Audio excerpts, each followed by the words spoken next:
I was a good parent. I did the very best I knew how. And although it may not have felt like the best for your children or to people who were on the outside looking in because they didn't know what your experience was like, you have to give your grace enough to say, well, hey, guess what? They don't know what it took for me to be here today. They don't even get it.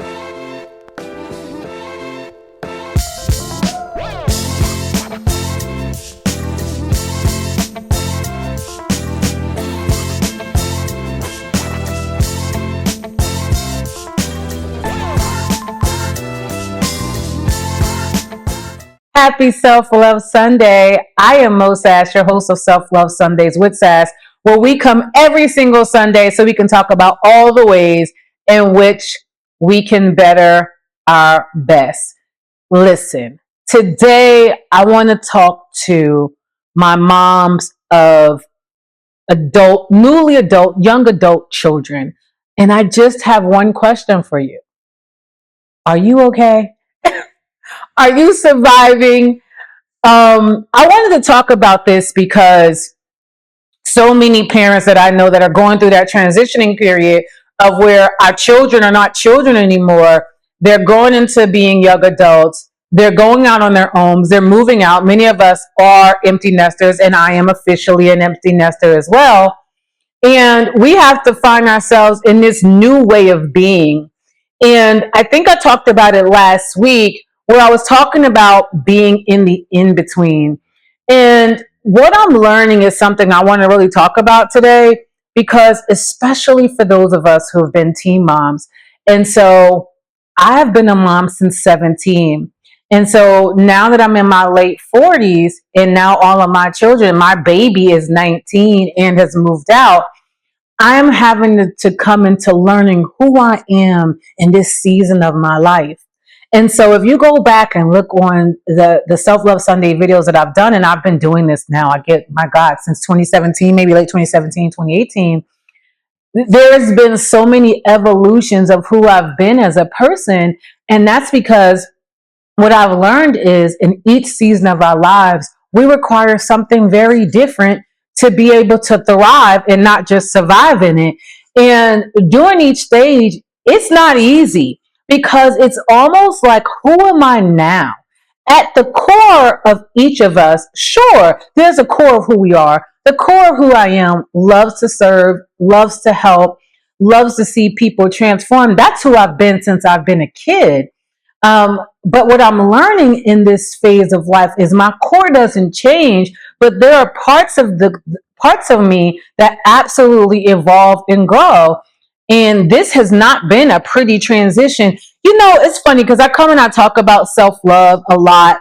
And self-love to me is being accountable for your life. And what that means is I know that I'm the CEO of my life, and no matter what, it all begins and ends with me. And so I've learned to become accountable for everything that's happened in my life, and everything is as it's unfolding in my life. And it's helped me learn to love myself more through it. So that way I take my power back. So I'm never the person who's going to be like, oh, somebody did this to me, somebody manipulated me. No, what I'm going to say is, listen, that happened. I'm going to take full accountability to heal it. And I'm going to take the lesson from it, and I'm going to move forward, and not allowing me to stay stuck in that time period, in that time frame of when that thing happened to me, because I find that a lot of people get stuck if there is a change or something that happens. And although they are moving forward because time will move, but their mindset, their triggers in their bodies will remain in that particular time frame of when something happened. And so I've learned on this journey of self-love that for me, it meant I'm not going to allow myself to stay stuck in a particular point in a place in time. I'm going to take control of that. Now, taking control of that for me looked like, going to therapy. It looked like me going to get a coach. It looked like me joining communities. It looks like me going to conferences.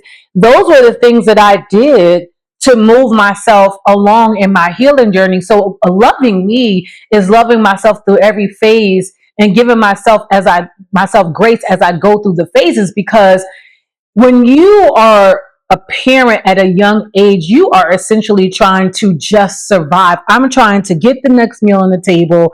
I'm trying to move myself and my children, in a particular neighborhood or out of a particular neighborhood. For me, I grew up in the inner city, and I knew that I wanted my kids to experience a very different life than I did. So that meant me hustling. I was the ultimate hustler, So I went from, if you've been here before, you'll hear me say I went for welfare to winning.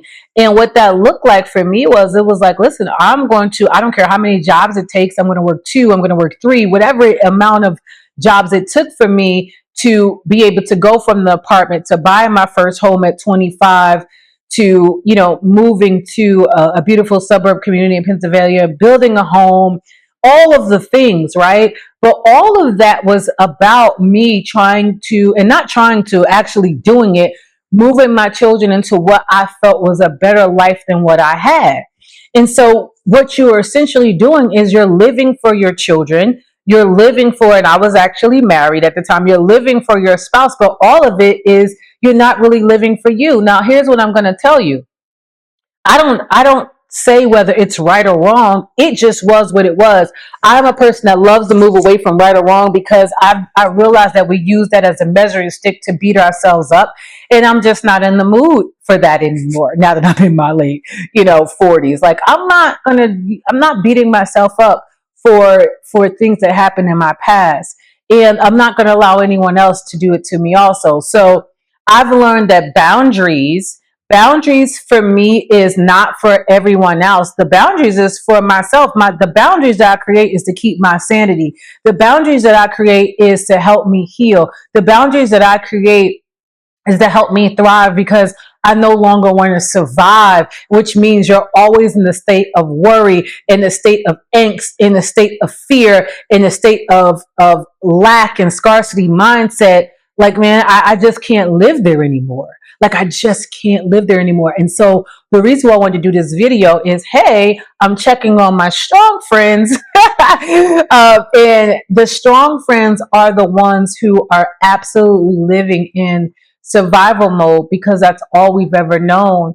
And then now that our bodies are like, listen, you got to relax, and you got to sit down, and you got to take time to heal. And what that can look like, and this is why I want to do this video so you can hear me, what that can look like is, we're having health scares. We're trying to push ourselves to do something, and then not realizing, like, man, I just can't do it. And you're fighting in the inside of your mind, because you're like, I want to do this, but your body is saying no. And it's because we've been in survival mode so long that our bodies are just rejecting it, and it's saying it's time to rest. And you're like, rest? What do you mean rest? We don't rest. We keep going, and we keep going, and we keep going, and we keep going, not realizing that's a part of the survival. Not realizing that we've earned a minute to take time out. Not realizing that the health scares are coming because we won't allow ourselves to take a minute for ourselves. And we won't give ourselves the pat on the back and the love that we need to say, you know what? I was a good parent. I did the very best I knew how. And although it may not have felt like the best for your children, or to people who are on the outside looking in, because they didn't know what your experience was like, you have to give your grace enough to say, well, hey, guess what? They don't know what it took for me to be here today. They don't even get it. And here's the thing. I want you to hear me when I say this to you, to my parents, to my strong friends. Your feelings, just like theirs, are absolutely 150% valid. What I want you to hear today is their experience is valid. Okay. So I need especially my parents who may be dealing with children who are saying that they weren't great parents, or they didn't do this, or they didn't do that. So you're in a constant state of hearing all the negative things about yourself. Although there may be some good things mixed in there too, but there are some negative things about yourself. Here's what I want you to hear from me today. Their experience of you is valid because it's their experience. We're not going to take that away. However, their behavior, we do not have to take. Cincinnati, Ohio, we are coming, baby. This Jersey girl is coming down on May 18th. We're going to be at the Cincinnati Bible Way Church for the Velocity Mindset Summit. I cannot wait to see you there. I need for you right now, today, to go out to the website at thevelocitymindset.com and register. Here's the best part. We are offering a huge discount for a short time, and it's a buy one ticket, get one free. Use the promo code BOGO at checkout at thevelocitymindset.com. Again, thevelocitymindset.com. Go check it out. Check out all the speakers that's going to be there. It's going to be phenomenal. Again, it's going to be at Cincinnati Bible Way Church on May 18th. Get your tickets, not tomorrow, but right now, today, at thevelocitymindset.com. And I cannot wait to see you there. I need you to hear me today. Their emotions, their feelings, 1000% valid. Because we can never get it right, because it's what they expect of us. You can never get it right.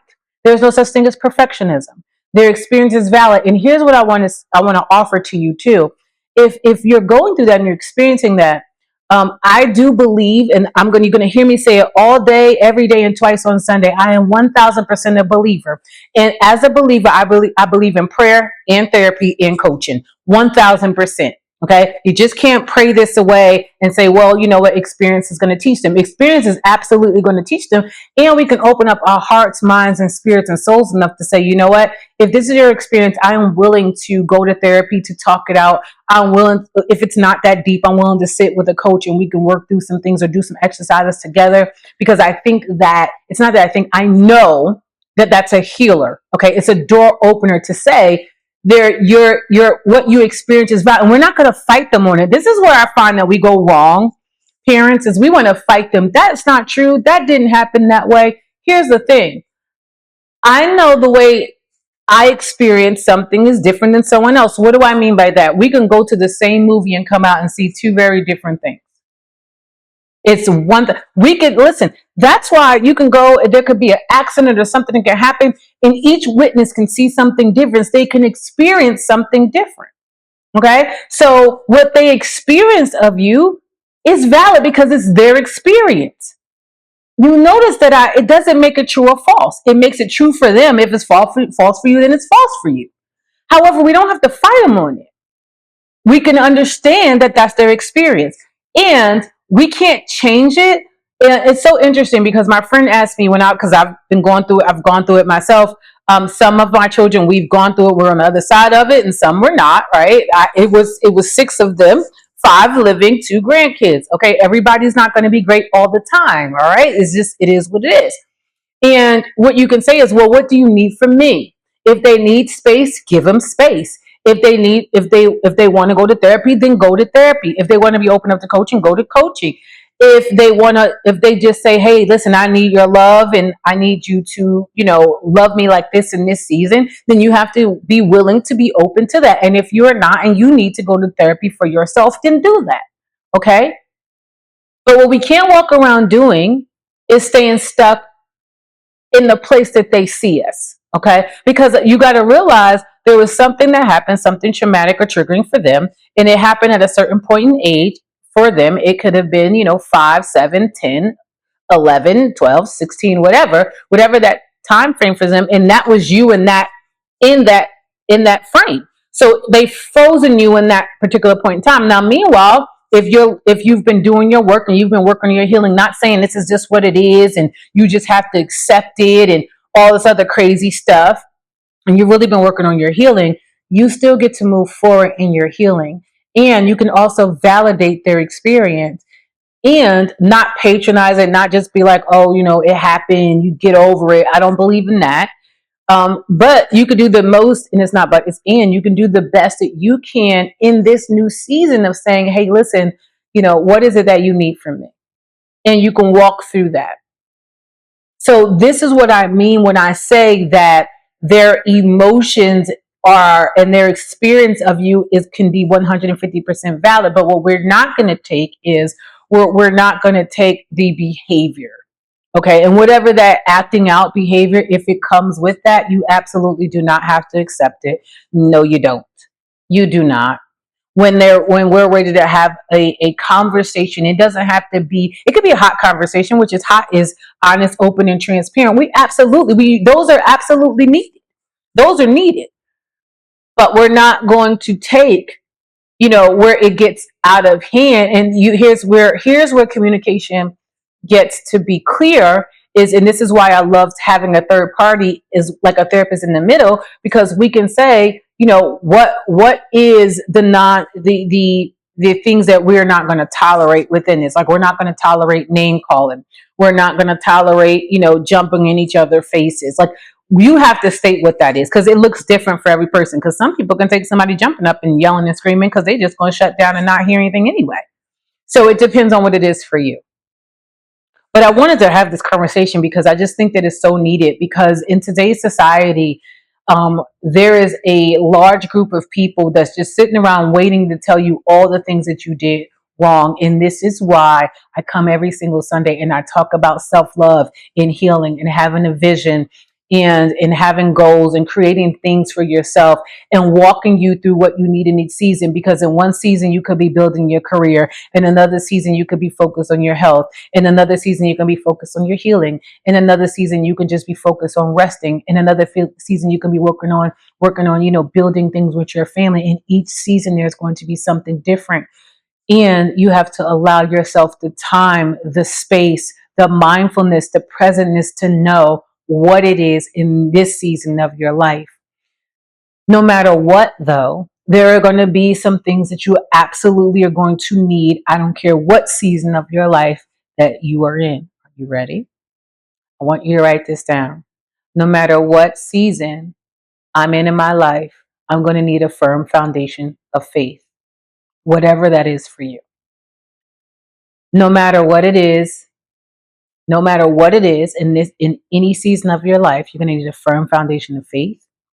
You're going to need a therapist and or coach.